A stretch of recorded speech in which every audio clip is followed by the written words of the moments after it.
Life is an anthology of destruction. Everything you build eventually breaks. Everyone you love will die. Any sense of order or stability inevitably crumbles. The entire universe follows a dismal trek toward a dull state of ultimate turmoil. To keep track of this cosmic decay, physicists employ a concept called entropy, a measure of disorderliness. The second law of thermodynamics declares that entropy is always on the rise, one of nature's most inescapable commandments. Order is fragile. It takes months to craft a vase but an instant to demolish it with a soccer ball. We spend our lives struggling to make sense of a chaotic and unpredictable world, where any attempt to establish control seems only to backfire. The second law demands that machines can never be perfectly efficient, implying that whenever structure arises, it ultimately serves only to dissipate energy further. Despite our best intentions, we are agents of entropy. Seth Lloyd, a physicist at MIT, wrote, "Nothing in life is certain except death, taxes, and the second law of thermodynamics."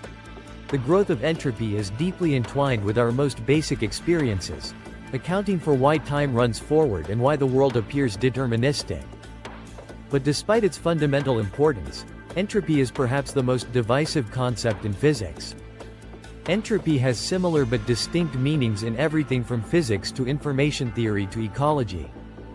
Truly wrapping one's head around entropy requires taking some deeply uncomfortable philosophical leaps. Physicists have cast entropy in a new light, shifting the notion of disorder to one of ignorance. Entropy is seen not as a property intrinsic to a system but as one relative to an observer who interacts with that system. This modern view illuminates the deep link between information and energy, ushering in a mini-industrial revolution on the smallest of scales. 200 years after the seeds of entropy were first sown, what's emerging is a conception of this quantity that's more opportunistic than nihilistic. The notion of entropy grew out of an attempt at perfecting machinery during the Industrial Revolution.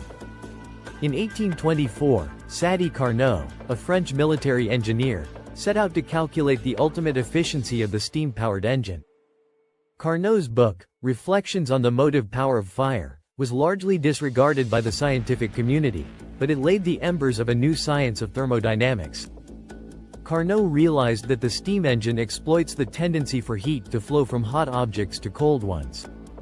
He drew up the most efficient engine conceivable, instituting a bound on the fraction of heat that can be converted to work, known as Carnot's theorem. Rudolf Clausius coined the term entropy in 1865, defining it as the proportion of energy locked up in futility. Ludwig Boltzmann reframed and sharpened the idea of entropy using probabilities, distinguishing microscopic properties from bulk macroscopic properties.